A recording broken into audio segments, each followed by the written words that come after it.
what it is ain't exactly clear.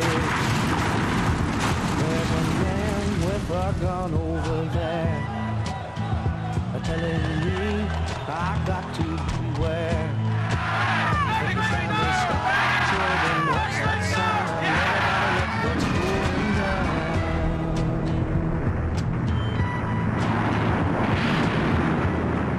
In 1968, President Nixon authorized the secret bombing of Cambodia, and the repercussions were to be felt for generations.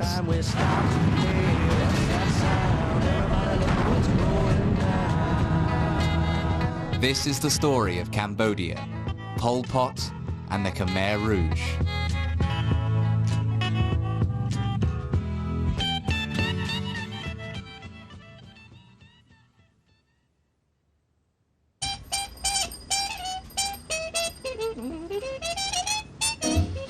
Before the bombing, Cambodia had seemed to be a sort of Shangri-La, where King Sihanouk played the saxophone and made films starring himself and his queen. But beneath the surface was a different story. Opposition politicians were brutalized, often killed. It was made clear in every possible way that you couldn't oppose the king.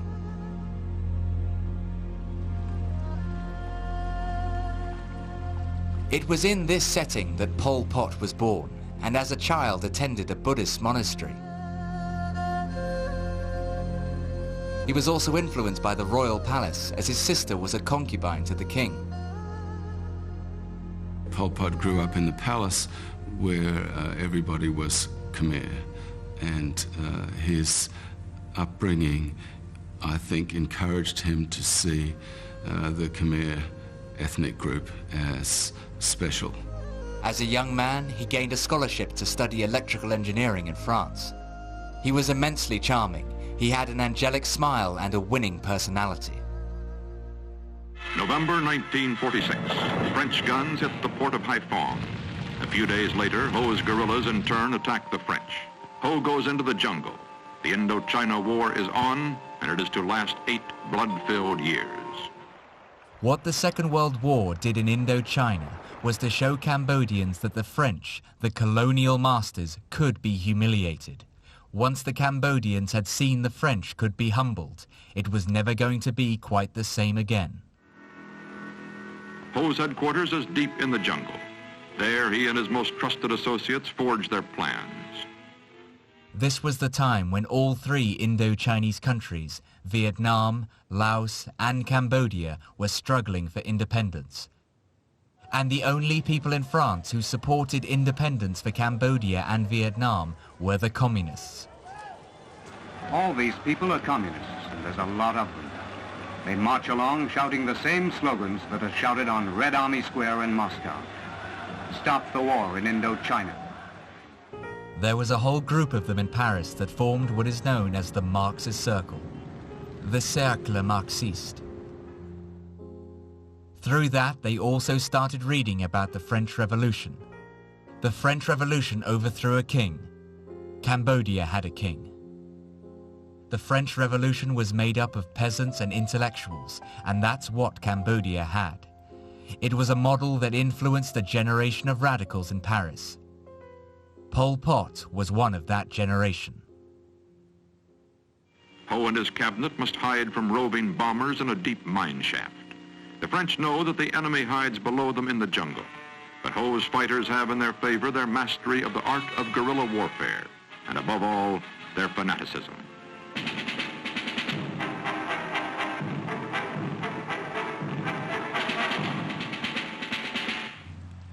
When Pol Pot came back from France, he concluded that the only group that were remotely credible were those that were called the Khmer Viet Minh. The Khmer communists were working with the Vietnamese communists, and Pol Pot himself went and lived in the bush with the Vietnamese. All through Cambodian history, there has always been a kind of paranoia about Vietnam. So for Pol Pot to start seeing the Vietnamese communists as the best hope for Cambodian independence and change in Cambodian society was quite a departure. The Vietnamese took the ascendancy and encouraged the Cambodians to set up cells, both in the cities and in the countryside.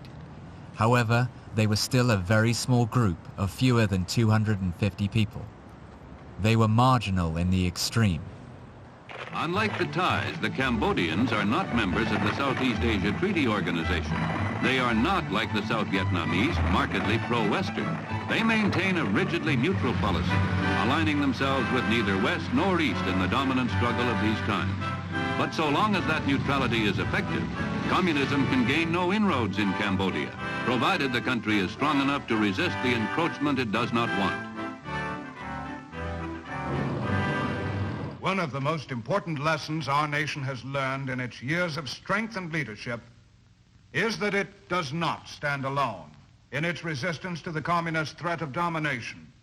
Nowhere are the will and the strength to resist more vital to us than in the Far East, some of which is already heavily scarred by communist aggression.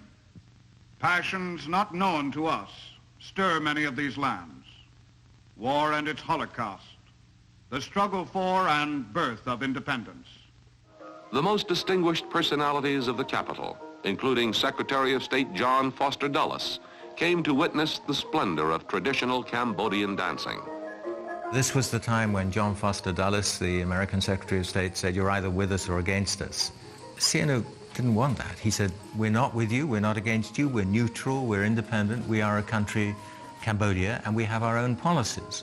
And this led to endless hostility and misunderstanding, really a dialogue of the deaf between the Cambodians and the Americans at that time.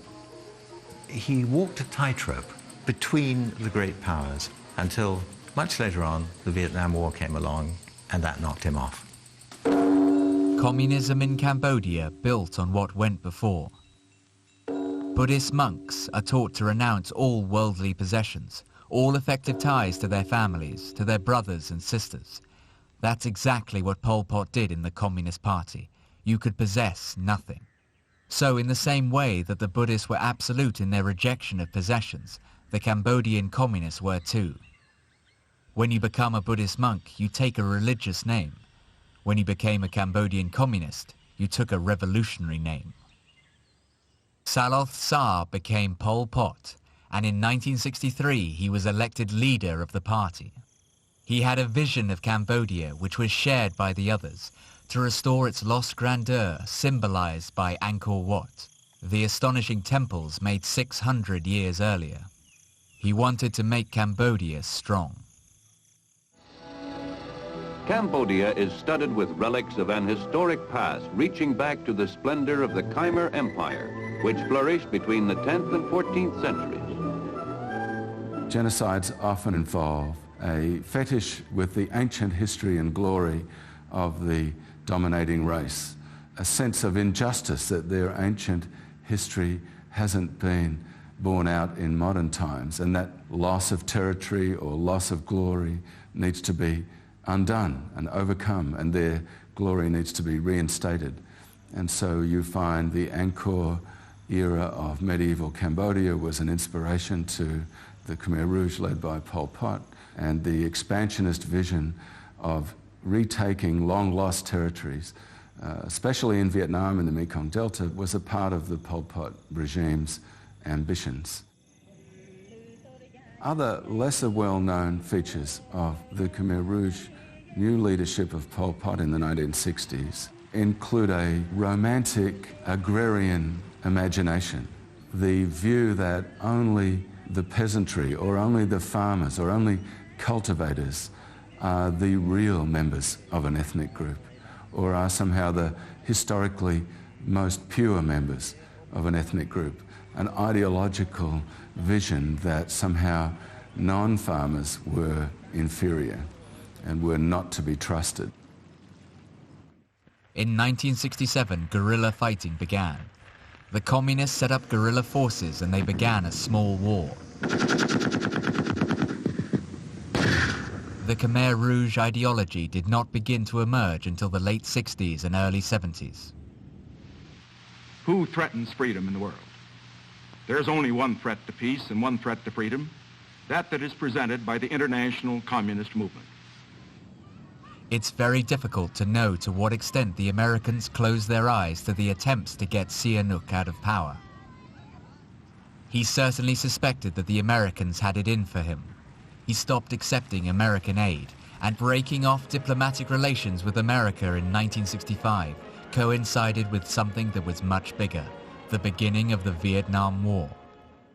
Sihanouk believed that the South Vietnamese would win, so he was ostensibly neutral, but in fact allowed the North Vietnamese to use not only the Ho Chi Minh Trail, but also the port of Kampong Som to bring in military supplies. The Vietnamese repaid the favor. They refused to support Pol Pot's spluttering guerrilla war. In Cambodia, a coup d'etat toppled head of state Prince Norodom Sihanouk. The coup came in March when Sihanouk was on a trip to Moscow. Sihanouk's place was taken by General Lon Nol, a former vice president. Until Sihanouk was overthrown, the Khmer Rouge insurgency was still very small scale. They had a maximum of 2,000 men. Having been ousted, Sihanouk went to China, where he had always had a very good relationship with both Mao and Zhou Enlai, and they encouraged him to make a deal with the Khmer Rouge. Zhou Enlai acted as the intermediary and brought their two sets of views together. In return, Pol Pot played it very cleverly. He didn't use the word communist, he didn't use the word revolution. The messages to Sihanouk were basically that they would work together and that they would bring Sihanouk back to the throne. Sihanouk agreed, which gave the Khmer Rouge a respectability they could never have had any other way. Because for the peasants all over Cambodia, the king, the divine figure, was with Pol Pot. The movement grew exponentially after that. Cambodia, a small country of 7 million people, has been a neutral nation since the Geneva Agreement of 1954, an agreement, incidentally, which was signed by the government of North Vietnam. American policy since then has been to scrupulously respect the neutrality of the Cambodian people.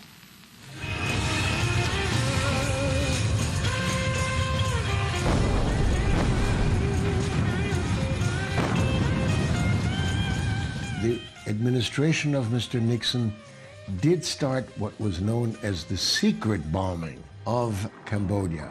Obviously, it was secret maybe in the United States, but it wasn't secret to the people in Cambodia who were the victims.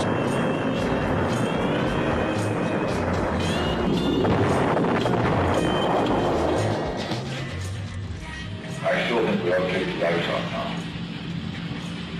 I think the less brown people get pounder on the phone who understand.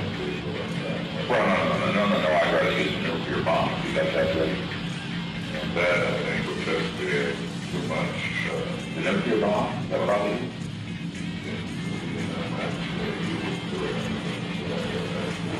I just want you to think big, Henry, for Christ's sake. From 69 to 73, the bombing expanded way beyond the Ho Chi Minh Trail, far across Cambodia. More than 500,000 tons of bombs were dropped by U.S. aircraft on Cambodia. Mr. President, I'm wondering if you, in light of what we now know, that there were 15 months of bombing Cambodia previous to your statement, whether you owe an apology to the American people.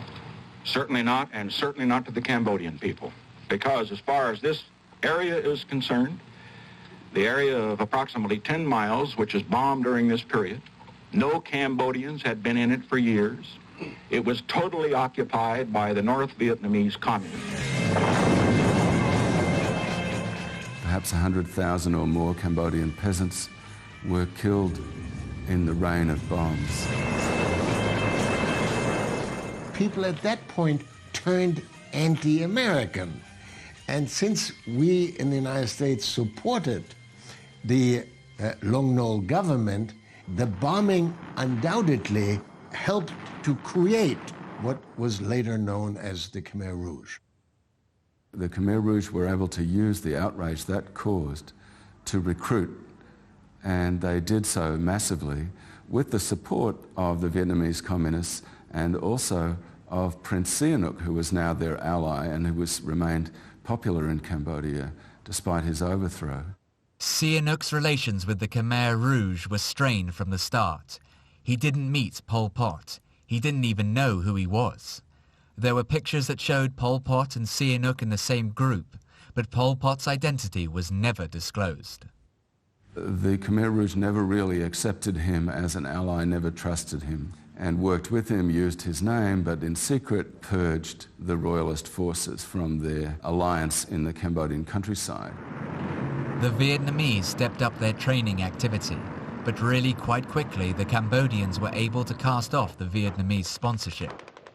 The Vietnamese pulled out to fight in Vietnam, and the Cambodians took over more and more of the war themselves.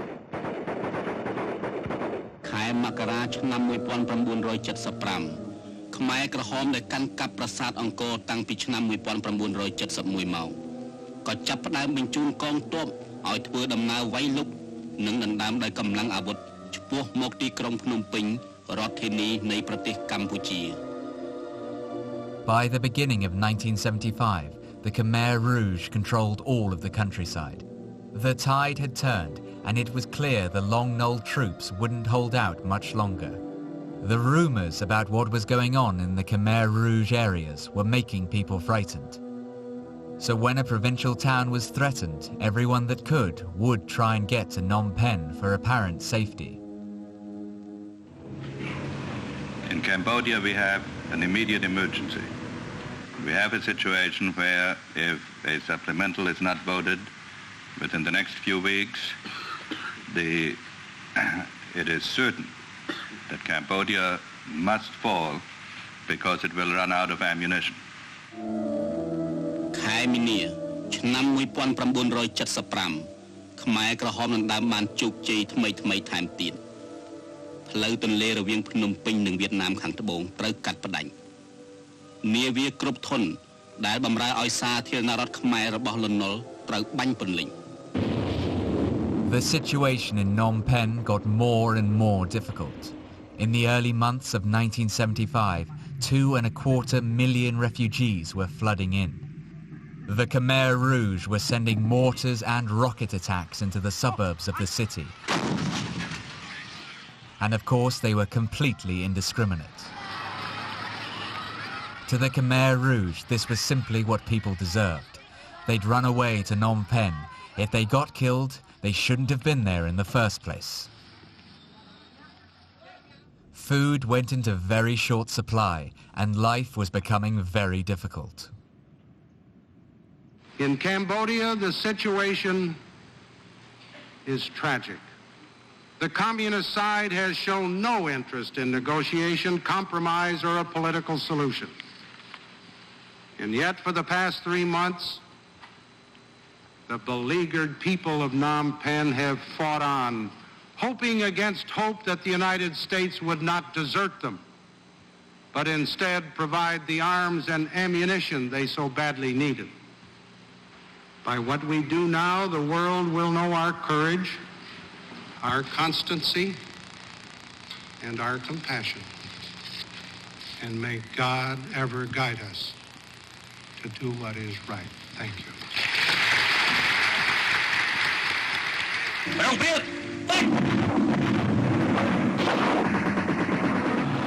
Ngàyទី 15 និងទី 16 មេសាឆ្នាំ 1975 ខ្មែរក្រហមបានផ្ដុំកម្លាំងវាយលុកទៅលើកងការពារខ្សែក្រវ៉ាត់ភ្នំពេញរបស់កងកម្លាំងពួកលន់នល់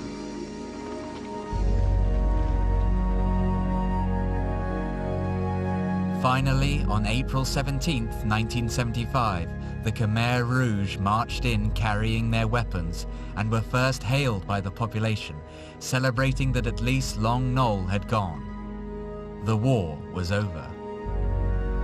What happened next would make Cambodia a totally different reality from any other country in the rest of the world. Phnom Penh was evacuated. People went round with bullhorns saying, "Prepare to leave your homes. You have 3 hours to get out. The city is being evacuated because the Americans are going to bomb it." That was the excuse. The Khmer Rouge went round checking all the houses. If they found anybody, they shot them. 3 million people went out of Phnom Penh in the space of 72 hours. The refugees were sent back to the countryside, and the town dwellers were sent away to work on the farms.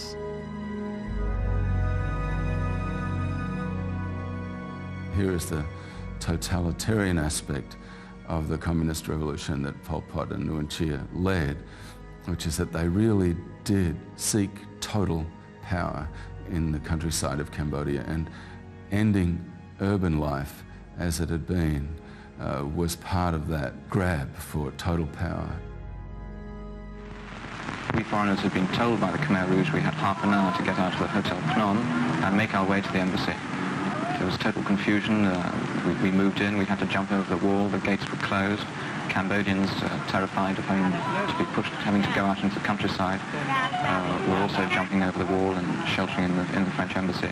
There was a feeling that perhaps they might burst in at any time, and Prince Sirikit Matak, who was one of the architects of the coup against Prince Sihanouk in 1970, he was in the embassy seeking political asylum, and all these people were finally told by the French that the Khmer Rouge had asked them to leave, or the Khmer Rouge would come in and it seemed perhaps execute them on the spot if they did not leave. And Prince Sirikit Matak instantly left rather bravely. The gates were opened and he walked out into the street and was escorted away by the Khmer Rouge. Probably to his death. Probably to his death. At that time, one of my sisters had a very young baby, and she had to evacuate to a most protected building in the city. They were planning to return and collect me later, but it was too late. The Khmer Rouge blocked the road. So I actually was home alone when the Khmer Rouge came to Phnom Penh. So I joined the crowd, and then I traveled weeks and weeks, and then I managed to go to my mother's home village in Takao. There's nothing to eat. I remember I would pretend in my thought that it's a food, and then I go to sleep every day, and it worked. In that circumstances, nothing but survival, and you do anything to survive. You know, you sacrifice anything. Friendship, humanities, love, care, food, to save yours. There were lots of kind of well-meaning third world theorists in the early 70s who thought theoretically what Pol Pot was trying to do was just great.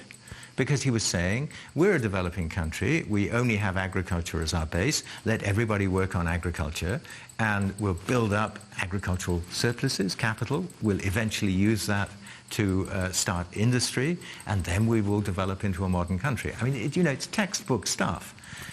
Where it went wrong was with the extreme brutality with which it was administered.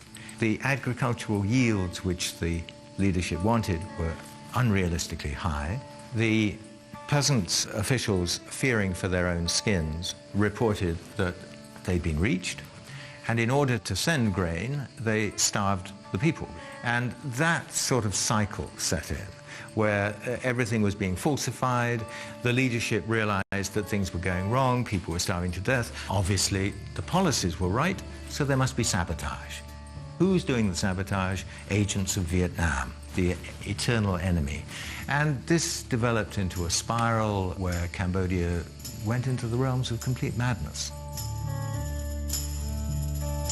This is the end, beautiful friend. 1.7 million of Cambodia's 8 million population perished in less than 4 years.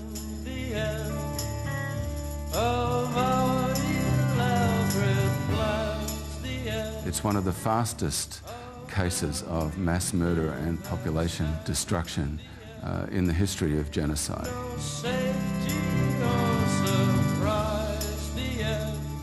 Under Pol Pot's system, you couldn't choose where to live. You had no money, so you couldn't choose what to buy. You couldn't choose what work to do. You couldn't choose how long you could work. You couldn't even choose your wife without the party agreeing. You had no freedom at all.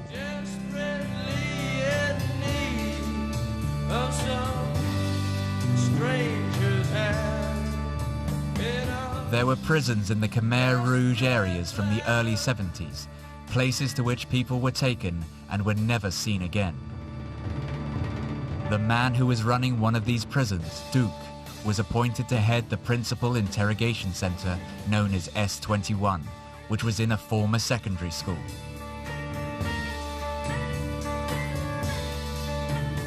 It was a gruesome place where 20,000 people passed through. Once you fell under suspicion, you were taken to S21, and the object was to get a confession. You were tortured until they thought they had a confession that would prove whatever they wanted to prove.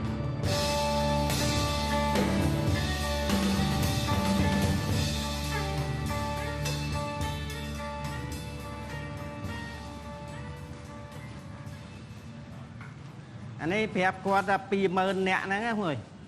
Tại 7 nè nè quạt slap ở 4 này. Nơi sau tập 3 ấy. Sau bù mến, vằn nát. Hay là này khnyom. Này khnyom. Hay việc vay ông khlang phê vay bạc đầy ở. Bạc côn đầy. Mà.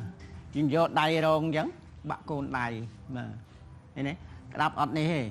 Hay là cái trọ trường nâng. Nè. Cái trọ trường vô tập cặp á. Cặp mùa chân ọt đách với cái trại à. Cái trại đạch mà hay vì ở chọn sai phơi đạo cái chia dương nhọt thạch chẳng đôi tu liệt ba dương tranh chẳng hả nơi tranh mau sạch tập phơi trà chẳng hay dương hai cái ọt lư đây đã pi đòn sập pi đòn hay à này mấy ban cái đã lua lá nắng mà đã lua lá nó miền nè tô lột pi lơ máu mà lo hai cái đã lua lá nó còn oi nè tô lột mà hay lua lá nó miền đặc sai phơi điệt dục mà miền đặc sai phơi រហូតដល់ឆ្នាំ 1977 ថ្ងៃ 30 ខែ 12 ឆ្នាំ 77 ហ្នឹងគឺខ្ញុំត្រូវអង្គការចាប់ខ្លួនប៉ុន្តែមកដល់នេះបានតែ 2-3 ថ្ងៃហ្នឹងយើងចាប់ផ្ដើមបាត់បង់អាក្តីសង្ឃឹមនឹងអស់លីងពីព្រោះការស្លាប់ជាបន្តហើយនឹងសកម្មភាពក្នុងស-21ហ្នឹងគួរយើងព្រឺខ្លាចមែនតើហើយយើងនឹងអស់សង្ឃឹមទាំងអស់គ្នាអត់មានថាអ្នកណាអាចរួចពីក្នុងនឹងបានទេតែដោយសារសំណាងល្អខ្ញុំមានជំនាញខាងគំនូរអត់ទេសម័យនោះគេយករូបថតមកឲ្យយើងមើលរូបថតធំៗប៉ុណ្ណឹងឲ្យយើងគូចម្លងចេញពីរូបថតហ្នឹងមកយើងមិនសង្ឃឹមថាយើងអាចធ្វើបានឲ្យគេទេប៉ុន្តែដោយការប្រឹងប្រែងដោយថាយើងមានដូចថាមានតែពេលតន្តិចប៉ុណ្ណឹងទេបើថាយើងអាចធ្វើឲ្យគេពេញចិត្តបានអាហ្នឹងយើងរស់តែបើថាធ្វើមិនបានទេយើងក៏ត្រូវស្លាប់ដែរបាទខ្ញុំសូមជំរាបជេពេលដែលខ្ញុំរៀនសូត្រនៅកន្លែងដូចនេះគេដាក់ពាក្យស្លោករបស់គេថាធ្វើបដិវត្តដើម្បីរំដោះពីចក្រពត្តិអាមេរិកពីលន់ណុលគេថាវណ្ណៈអធនពីអ្នកមានណាបាទខ្ញុំសូមជំរាបថាពេលដែលខ្ញុំដឹកទៅជើងឯកចឹងពីទួលស្លែងទៅជើងឯកហ្នឹងក៏ដូចគេបញ្ជាដូចថាទៅដូចបញ្ជាឬមួយក៏ធម៌បញ្ជាអញ្ចឹងថាសួរហៅខ្ញុំមកសួរពេលដែលដឹកទៅហ្នឹងគឺខ្ញុំអ្នកកត់ឈ្មោះអ្នកដែលយកទៅសម្រាប់ហ្នឹងខ្ញុំអ្នកកត់ឈ្មោះមកជួបជាមួយគេថាគេសួរថាមិនឯងដាច់ខាតយើងត្រូវថាដាច់ខាតបើយើងថាមិនដាច់ខាតគឺយើងខ្មាំងអញ្ចឹងយើងដាច់ខាតឲ្យវាយមួយមើលបាទវាយមួយយើងយកដៃពីគេមកយកដៃគេមកវាយអញ្ចឹងកមួយទៅបាទវាយឲ្យបោះដៃឲ្យទុកគេដែរបាទយើងដើរទៅវិញទៅខ្លះគេយកទៅសួរចម្លើយមកវិញគេវាយឈឺសែកនៅក្នុងបន្ទប់ក្នុងអីហ្នឹងបាទទស្សនភាពអស់នេះគឺឃើញវាអនាធមវិធានណាព្រោះអ្នកទោសមុននឹងយកសម្លាប់គឺខ្លួនតបៅពេញទាំងអស់បាទបាននិយាយថាខ្ញុំមិនមែនប្រព្រឹត្តដោយអំពើអយុត្តិធម៌ខ្លួនឯងដែរគឺថាគេបញ្ជាបើមិនធ្វើគឺយើងមានអីមានស្លាប់ព្រោះគេបាននិយាយថាអ្នកណាម្នាក់ដែលដើរមិនទាន់កង់វត្តសាសគេគឺនឹងគេកំទេចចោលបាទ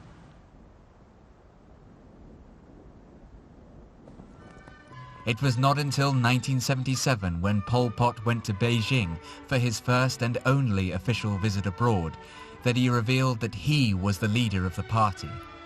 Not just that, he revealed for the first time that there was a communist party in Cambodia. Until then, it had been kept secret. Pol Pot was a name that was simply not known outside a very small leading circle. Again, a degree of secrecy and reclusiveness that hadn't been seen in any other party, any other country, or any other leader. their beloved party secretary, Comrade Pol Pot, and other leading comrades of the Central Committee of the Communist Party of Cambodia and of the government have come to attend this meeting. Comrade Pol Pot pointed out that we have won initial victory, but our enemies will not be reconciled to defeat. Pol Pot was not only secretive, he was also morbidly suspicious. And as he became more removed from reality, he saw spies everywhere. The border problem is a very small problem. That is not important. The real problem is that Vietnam don't want to take possession of the whole Cambodia, to put Cambodia under his thumb. Pol Pot suspected real or imagined opponents in the party of being in the pay of the Vietnamese. Mistrust grew and quickly resulted in a border war, with fighting and massacres, women having their stomachs ripped open, children burnt alive. It was horrifying, as most things in Pol Pot's Cambodia were. The Vietnamese army retaliated in force in December of 1978 and January of 79 and took Phnom Penh on January 7th and continued pushing the Khmer Rouge forces to the west of the country and eventually settled in Thailand in guerrilla camps, from which they spent the next 20 years attacking back across the border and attempting to reclaim power.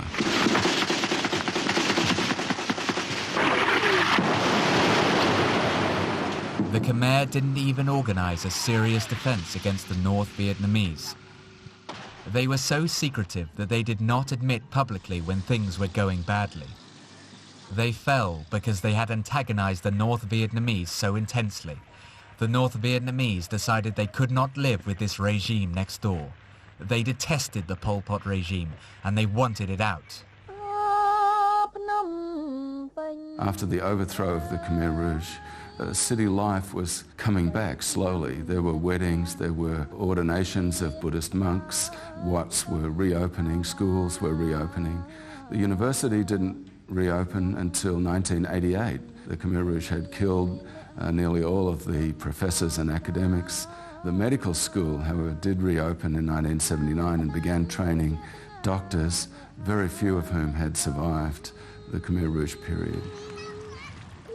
It then became very much involved in East-West geopolitics because Vietnam was backed by the Soviet Union. My enemy's enemy is my friend, and Vietnam's enemy, and therefore the Soviet Union's enemy, was Pol Pot, which made Pol Pot our friend, despite everything that he'd done. And so the West was in the invidious, completely morally unjustifiable position of backing the Khmer Rouge against the Vietnamese. When the Khmer Rouge took power in Phnom Penh in April 1975, the United States was volubly opposed to the Khmer Rouge, but secretly Kissinger told the Thai foreign minister, "You should tell the Cambodians that we will be friends with them. They are murderous thugs, but we won't let that stand in our way." Even after the overthrow of the Pol Pot regime, the United States, along with China and the Southeast Asian countries, sponsored the Khmer Rouge exile government to maintain Cambodia's seat in the UN. 12 to 14 years after their overthrow, the Khmer Rouge were still representing their victims in the UN, and the Khmer Rouge flag was flying over New York. During these years of civil war after the Vietnamese occupied, the pendulum swung back and forth. In the dry season, the North Vietnamese would launch an offensive and they'd drive the Khmer Rouge back. In the wet season, the Khmer Rouge would creep back again and reoccupy their former positions. And neither side had a decisive advantage. The peace talks began in Paris. Eventually they came to a hobbled agreement whereby the Khmer Rouge were to have a role in the governance of Cambodia alongside the former Vietnamese-controlled government.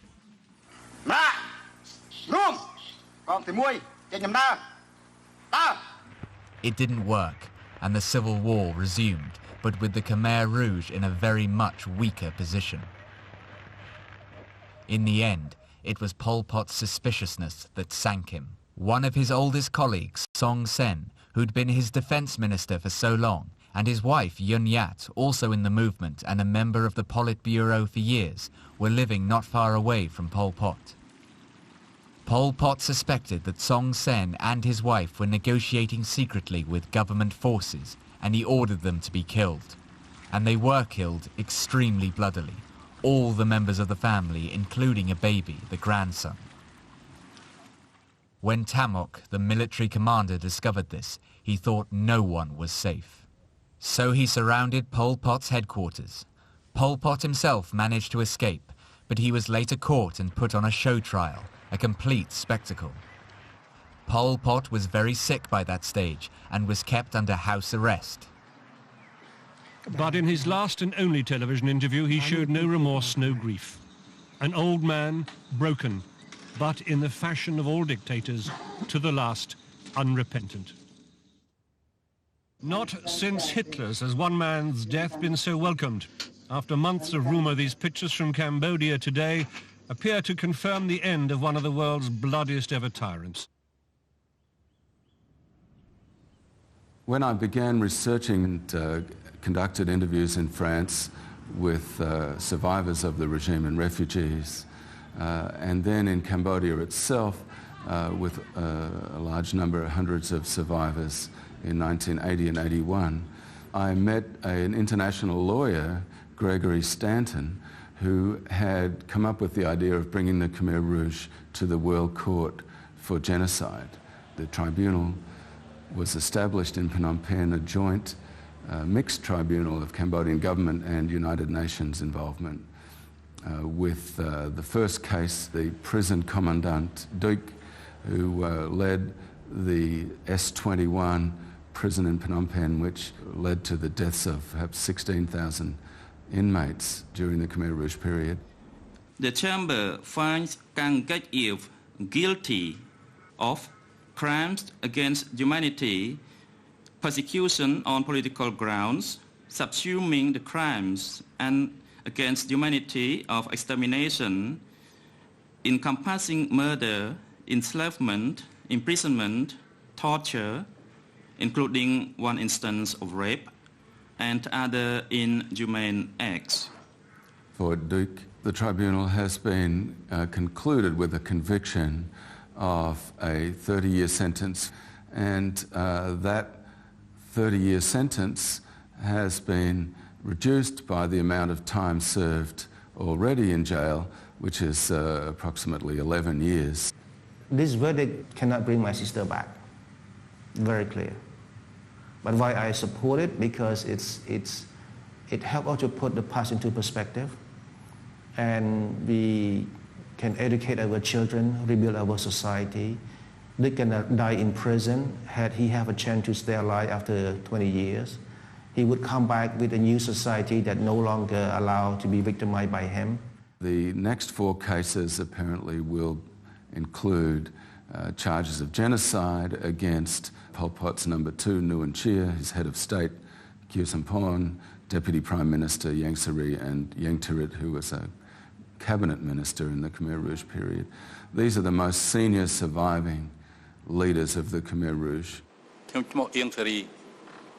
Case 2 would be a test how close that the government of Cambodia and the UN can work together in the eye of the victim, since both of them were associated with the Khmer Rouge one way or the other in the past. It's a test of their trust, of their honesty in the eye of the survivor of the Khmer Rouge. It takes a long time to get a textbook, so it came out in 2007, and in the last 3 years we have managed to distribute almost 500,000 copies. The program is intended for grade 9 and 12, which consists of 1 million students. But right now the government expanded to the first year of every single university in the country as well. In the classroom of 60 students, everywhere in the country, there's always children of the perpetrator inside the classroom. In our culture, we were taught that in order to look into a better future, you have to look back first. And that's exactly what we do with the Khmer Rouge. It's all for the younger generation. បាទនោះពលពតនឹងប្រាប់ថាកូនហើយកាលរបបពីមុនអត់មានលុយចាយអត់មាននេះទេណាគឺលុយក៏អត់ចាយបាយក៏អត់បានគ្រប់គ្រាន់មិនឲ្យកូនឯងខំប្រឹងឯងបច្ចុប្បន្នឥឡូវនេះស្រមន់ដៃជួហ៊ុនសែននឹងគាត់ឧបត្ថម្ភប៉ុណ្ណឹងហើយដីក៏មិនចែកឲ្យដូចគ្នាទាំងអស់បាទហើយមិនឲ្យកូនចៅនឹងណែនាំកូនចៅតាមហ្នឹង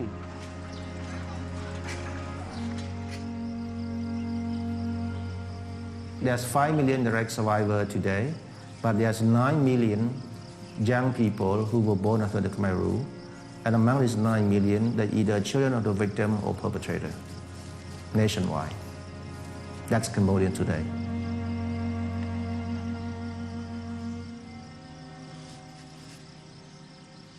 Ai cờ xuống tê sạch chó xóm chui thay đã xa còn like đất mạch Pol Pot. I think Pol Pot is just stupid. You know, you look at Khmer rule 4-year plan. It's very stupid to expect that each person can produce 3 tons of rice per hectare. It's just like, you know, you're not a tractor. It's just so stupid plan. He actually escaped justice. He escaped his responsibility through death. I hope the future will be good to Cambodia, and I hope all humanity will realize that the Cambodian people went through hell, and unfortunately, the whole world remained quiet. And you look back what have done, Cambodia now ready to turn a new page of the history. Cambodia must get out from being a survivor, become educator, engineer, doctor, filmmaker, lawyers, and move. And that's the only way that we can fully punish the Khmer rule the way we wanted to.